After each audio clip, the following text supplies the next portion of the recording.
Hello, and welcome to Astronomy Daily. I'm Anna. And I'm Avery. It is Tuesday, April 21st, and we have a seriously packed episode for you today. We do. NASA has just pulled back the curtain on its next great space telescope, fully assembled and heading for the launch pad later this year. Scientists are waving a giant bathtub ring at Mars and saying, this is proof there was once an ocean there. The FAA has formally grounded Blue Origin's New Glenn rocket after what is now being called an official mishap. We have the latest. SPHEREx, NASA's extraordinary 102-color eye in the sky, has begun delivering science, and the early results are beautiful. Could your favorite exoplanet be a waterless greenhouse?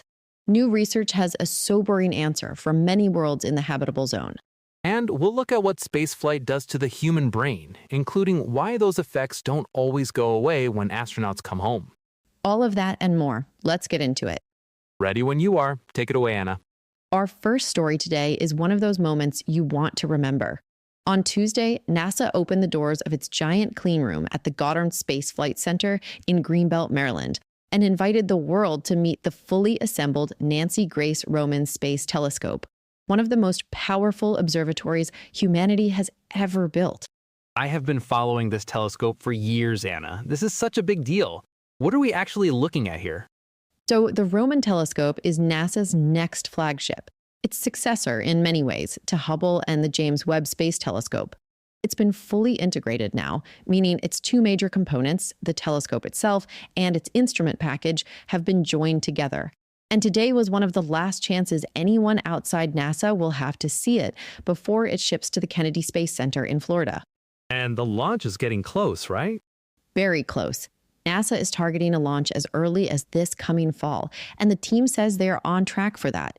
The mission is officially scheduled no later than May 2027, but fall 2026 is looking genuinely achievable. And remind us, what is Roman actually going to do? Because it has a very different mission to Webb. Great question. Roman is primarily designed to survey huge swaths of the sky rather than staring deep at single targets the way Webb does. It will map hundreds of millions of galaxies, probe the nature of dark energy and dark matter, and search for thousands of exoplanets using a technique called gravitational microlensing. Its field of view is roughly 100 times wider than Hubble's, which means it can map the cosmos at a scale we've simply never been able to do before. 100 times wider. That is extraordinary. It's like going from a magnifying glass to a panoramic window. Exactly. Roman will essentially give us the big picture that Webb can't. The two telescopes are designed to complement each other perfectly. And today's reveal was one of those reminders that it's really happening. The telescope is done, it's real, and it's almost ready to fly. Incredible. The universe's next great detective is suiting up. All right, where do you want to take me next, Avery? Well, I want to take you to Mars, and I want you to imagine draining a giant bathtub. Okay, I'm imagining it. This is a very large bathtub. Planetary scale, because that is essentially what researchers at Caltech, California Institute of Technology, have been doing. They published a landmark study in the journal Nature this week, and they found what they're describing as a bathtub ring around the northern hemisphere of Mars. A flat, shelf-like band of land up to several hundred kilometers wide that wraps the contours of where an ancient ocean may have once met dry land. So this is evidence of shorelines, or more precisely, continental shelves? Exactly, and that distinction matters. Previous research had identified features that looked like ancient shorelines, but those were found at varying elevations, which was a problem. A real shoreline should be level.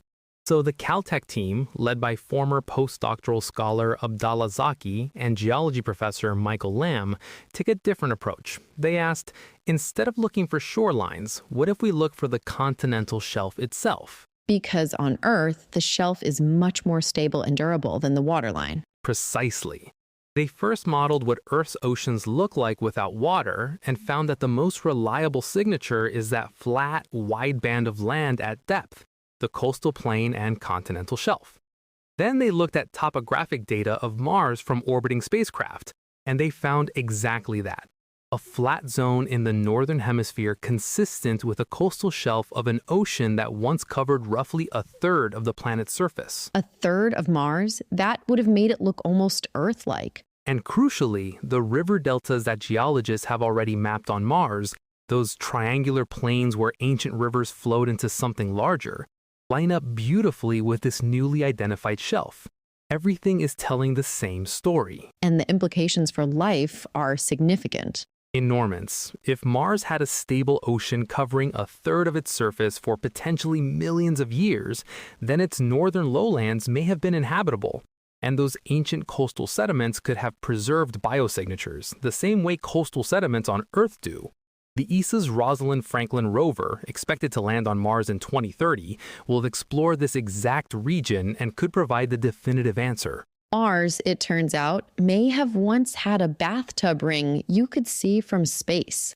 And that, Anna, is the best kind of geological metaphor. Now, yesterday we told you about Blue Origin's New Glenn rocket and the difficult mission it had on Sunday. As a quick recap, New Glenn launched successfully, the booster landed successfully for the second time ever, historic, but the upper stage failed to deliver the AST Space Mobile Bluebird 7 satellite to its intended orbit. The satellite was lost. And today there's a significant development because the FAA has now formally stepped in. It has. The Federal Aviation Administration has officially classified Sunday's event as a mishap, and that word carries real regulatory weight. New Glenn is now grounded. It cannot fly again until Blue Origin completes a full investigation, reports its findings, and the FAA determines that the cause of the failure does not pose a risk to public safety.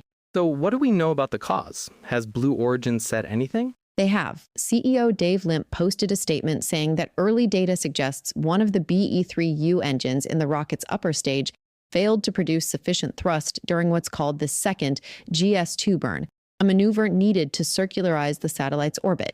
The engine underperformed, the burn fell short, and the satellite ended up at roughly 150 kilometers altitude instead of the planned 460 kilometers, far too low to operate. And it's not just the FAA watching. NASA, the National Transportation Safety Board, and the U.S. Space Force are all monitoring the investigation as well. Which tells you how seriously the industry is taking this. Blue Origin had up to 12 more New Glenn missions planned for 2026, so the clock is ticking on getting the rocket back in the air. And for AST Space Mobile, whose constellation of direct-to-smartphone broadband satellites depends on launches like this, the setback is significant, though the company says the satellite's loss is covered by insurance, and that 3 more Bluebird satellites will be ready to ship within 30 days. A reminder that in rocketry, even the successes can contain failures, and vice versa. Blue Origin had a genuine historic milestone on Sunday, and a genuine setback. We'll keep watching how this investigation unfolds. Now, Avery, before we move on to our next story, I'd like to give a shout out to our sponsor. You know, the folks who help keep our podcast afloat. And today's episode is brought to you by NordVPN. They have some incredible deals for our listeners at the moment. So if you're looking to secure your online privacy, I would highly recommend NordVPN. There's a link in the show notes. Okay, moving on. Let's go from a grounded rocket to a very much ungrounded space telescope. Because SPHEREx has begun delivering science, and the early results are stunning. SPHEREx, for our newer listeners, that stands for Spectrophotometer for the History of the Universe, Epoch of Reionization and ICES Explorer. And it launched just over a year ago in March of last year. And what makes SPHEREx unlike any telescope we've ever flown is this. It observes the entire sky, the whole thing, in 102 different colors or wavelengths of infrared light. It takes roughly 3,600 unique images every single day and is weaving them together into all-sky maps that will eventually chart hundreds of millions of galaxies. So what has the first published science shown us? 2 things of huge interest. First, ice. SPHEREx has mapped the chemical signatures of interstellar ice, including water, carbon dioxide, and carbon monoxide, across star-forming regions of our Milky Way, including the turbulent stellar nursery known as Cygnus X.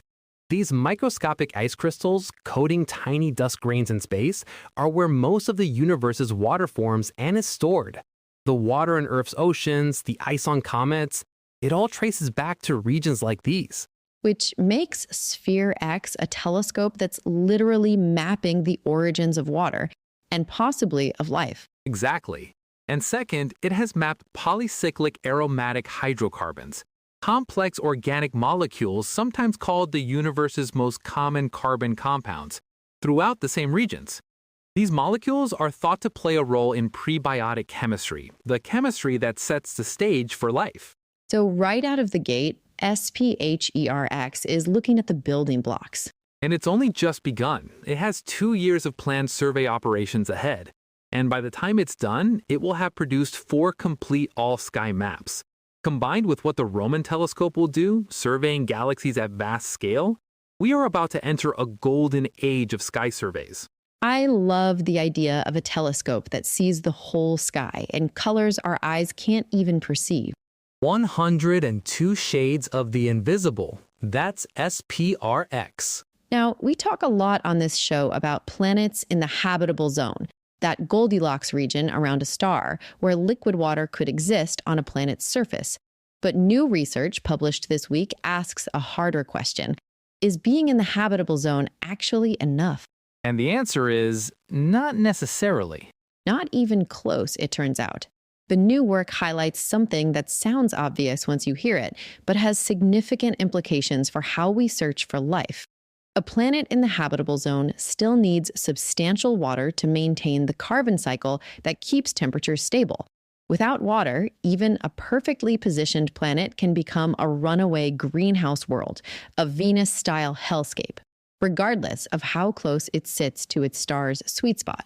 So water isn't just important for life to drink, it's important for regulating the climate that makes life possible in the first place. Precisely.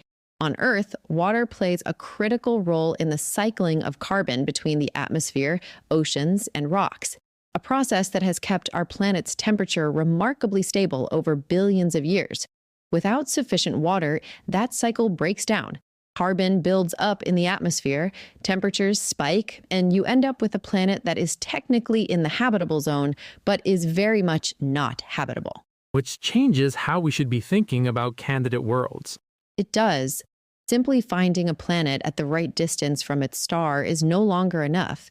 We need to be asking how much water that planet has, and whether it's retained enough to keep its climate engine running. It raises the bar for what we call a truly Earth-like world, and it makes our own planet's long geological relationship with water look even more extraordinary. Earth really did win the cosmic lottery. Several times over. And now, for our final story today, I want to get personal. Specifically, I want to get inside an astronaut's head. Literally. I feel like this is going somewhere I should be concerned about. Only slightly.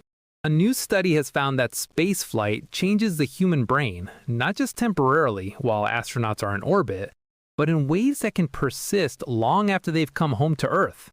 We've talked before on the show about the physical toll of spaceflight. Muscle loss, bone density changes, fluid shifts. But what specifically is happening to the brain? So the study, published in the Proceedings of the National Academy of Sciences, found that after extended spaceflight, astronauts' brains are physically shifted in position inside the skull, tilted upward and moved back relative to their normal Earthbound position. And the areas most affected are the sensory-related regions of the brain, the ones responsible for balance, spatial orientation, and motion processing. Which explains, presumably, why astronauts often feel disoriented and have balance issues when they return. Exactly. But what makes this study particularly striking is the persistence of these changes. This isn't a short-term adaptation that bounces back the moment gravity reasserts itself. The researchers found lasting neurological impacts, suggesting that the microgravity environment genuinely rewires some of the brain's fundamental processing systems over time. And the implications for long-duration missions to the Moon or Mars are profound. Enormous. If astronauts are heading to Mars on a 7-month journey each way, with months of surface operations in Martian gravity, which is only 38% of Earth's, we need to understand what is happening inside their brains, not just their muscles and bones. This research adds to a growing field of aerospace medicine that is trying to make sure the humans who travel to the stars can also function effectively when they get there and when they come home. It is both a little unsettling and deeply fascinating. That is the definition of good science, I think. Well said. And that is our episode for today. What a show! From the Roman telescope reveal to a bathtub ring on Mars, a grounded rocket, a 102-color map of the Milky Way, the secret ingredient that makes planets truly habitable, and what spaceflight is quietly doing to the astronaut's brain. You can find us at astronomydaily.io and across social media at AstroDailyPod. If you enjoyed today's episode, please leave us a review. It makes an enormous difference to the show. And don't forget to give our sponsor link a click. I think you'll be glad you did. And as always, keep looking up. We'll see you again tomorrow.